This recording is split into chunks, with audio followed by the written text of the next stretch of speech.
Hello. The Divine Code reading for September 8th, pages 185 and 186. We are in the chapter Forbidden Statues, Images, and Pillars. Topic number 5. It is likewise forbidden. Likewise, as we're discussing the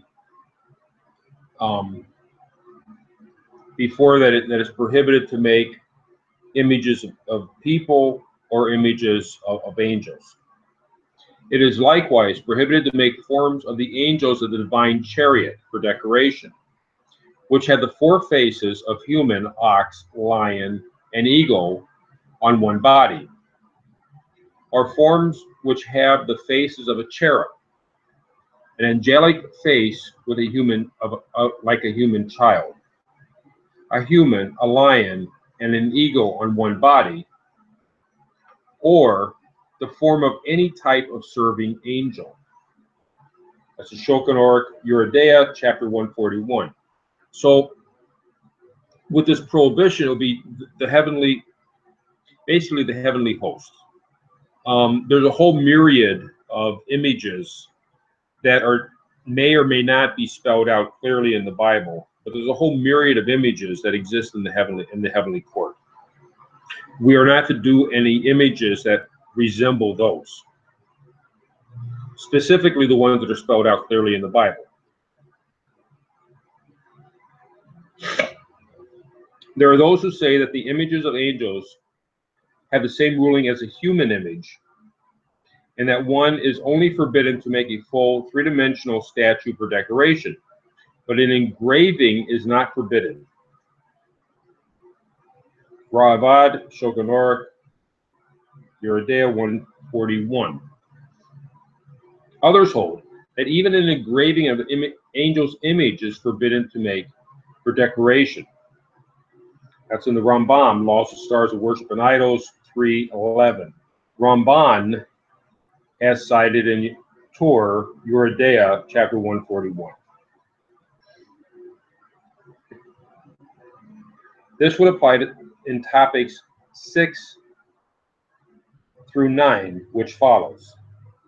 So in the next couple pages, it'll be apparently is including an engraving. However, all hold that it is permitted to paint their images in color. So it's biblically, the question right here is what's the biblical concern? We could also say that for the sake of just common sense, we shouldn't be painting the pictures either. But biblically, it refers, everyone agrees it refers to 3-dimensional protruding human forms, such as statues.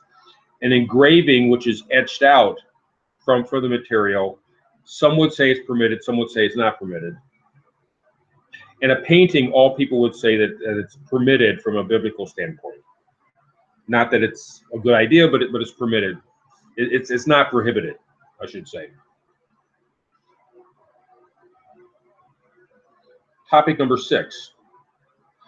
Full forms of human or human-like angels, or the multi-head or serving angels described above, are forbidden for decoration, whether they exist in a separate sculpture, or they are sculptured as protruding from a body or a vessel, a body of a vessel, such as coming out from a cup, or they are sculpted separately and fixed onto the vessel.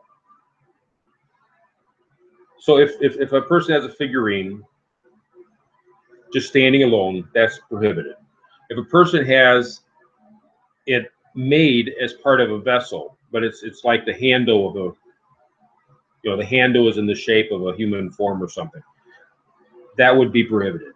Or if they take the figurine and attach it to the cup, making a handle for the cup, that would also be prohibited.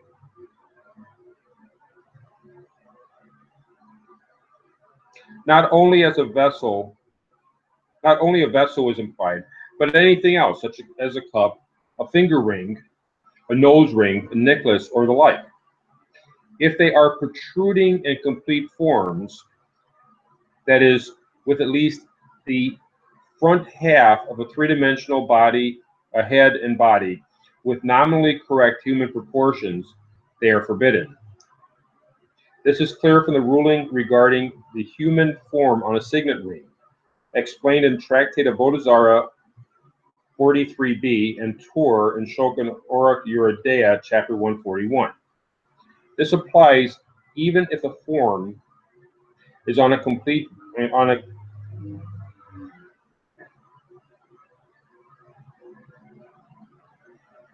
contemptible vessel. I would assume that would be like a chamber pot, perhaps. As Tur explained there in the name of Rashba and Miri in Ritva on Tractate of Bodhisara 43.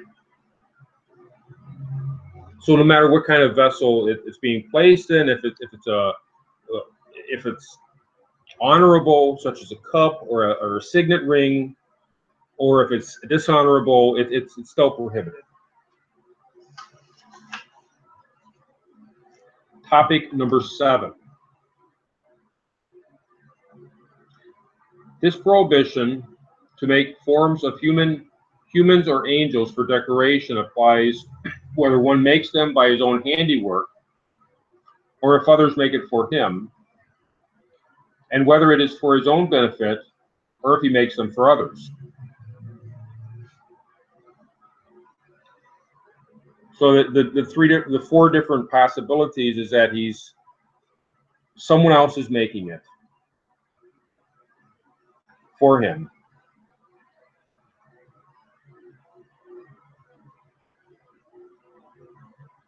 If he's making it for himself or someone else is making it for him,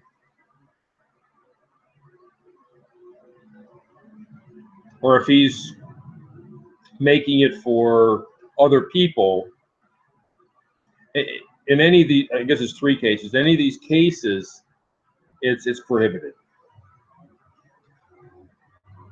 See Tosafot on Tractate of Bodhisara 43b that permit a Jew to use a human or angel form for decoration if the form is made by others. Minhag Kino Commandment 39 holds that this is the opinion of Rambam also. So in the case of a Jew, it would be permitted for a person to use it if it's made by others. That's in the case of a Jew. But the opinion of Rambam is not clear on this point, and definitely it makes sense that it is forbidden for a person to order an agent to make this for him, just as it is prohibited to the same degree to make it for oneself. And this is the opinion of Rosh, Rabbeinu Asher, on Avodah 43b. It is also clear from Meiri on Avodah 43b in the opinion of Rambam. This is implied from the reason that Rambam brings in 310 that a buyer may come to serve the statue, which is not a concern in regard to the seller, since he will not possess the image after it is sold. So this is the case where an agent is making the image. Someone commissions another person. They say, "Please make this statue." The buyer can't make the statue. He gets someone else to do it for him. And so the theory is that because it's done by another person, he didn't make it. Now, if it's the case of agency, where a person is commissioning someone else to do something, it could be that he's still responsible. However, there's 2 issues. One is a Gentile doesn't necessarily have the same rules for agency as a Jew does. Also, if there's no agency for doing a sin, a person cannot hire someone else to commit a sin. And Therefore, it's still on the other person. It's still on the person that actually does the sin. He has the responsibility. And the issue for the person that commissions him might be in the area of placing a stumbling block in front of the blind, which is not, even though that's prohibited. It's still prohibited in either case, but it's not that he is committing the sin of making a forbidden image. But that's where they're trying to parse all this together. And still, it would be forbidden for the person to have it. So if he commissions someone to make it, and then he has it, afterwards the maker gives it to the buyer, the person that did the commissioning. So now the person that did the commissioning has the forbidden image. So he's prohibited in that regard. But there's still a question as to whether or not a person, this is where it's an object, something is still prohibited in either case. But what is the specific prohibition that's being broken is what the question is. This is definitely the opinion of Maharam Mi Rutenberg, quoted in Ran and Tosafot on Tractate Yoma 54, who holds that it is forbidden from the Torah to make statues of humans or angels, whether for oneself or others. And he derives this from the prohibition of making a statue for idol worship, as mentioned above in topic 5.1. From the verse, "You shall not make statues of idols for yourself." Not for yourself or for others. This implies likewise the prohibition gods of silver and gold you shall not make for yourself. This means do not for yourself or for others. This is the opinion of Torah, Yeridea, chapter 141, and Shach, chapter 141:22. So it's very clear in any case, a person cannot make a statue for another person. So the person that's being commissioned to make the statue for another person, he is prohibited from making that statue. That much is clear. There's still a question as to whether or not the person is prohibited from, whether or not when the person, the question is whether or not when the person commissions someone else to make the statue, is he committing the prohibition of making a statue himself? Therefore, in practice, there is no permission for Gentiles or for any of these things. So in practice, in practical terms, it's prohibited anyway. Even if it doesn't fall under this category, it's still prohibited to commission a statue, because when the person gets the statue, it's prohibited to have it. So no matter how you look at it, it's still prohibited.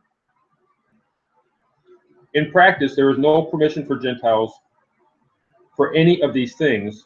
One must follow the ruling that whether one makes images for decoration for oneself or others, it is forbidden as a stumbling block that might cause others to err and serve them, as explained by Rambam.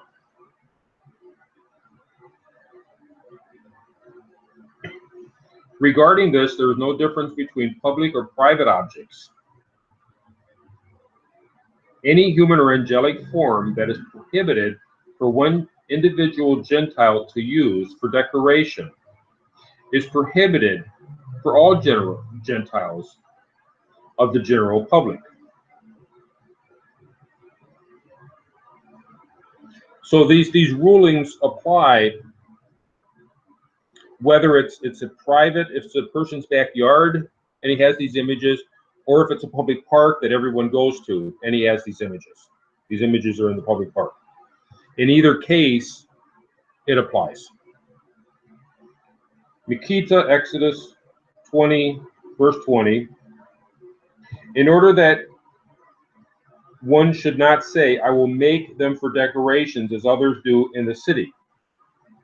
This is also clear from Tractate of Avodah Zarah 43b and Rima Yeridea, chapter 141, in regard to a statue for the public and Shach, Yeridea 141:27.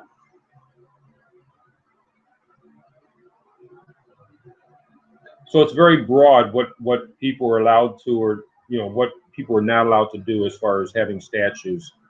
In any case, they're prohibited.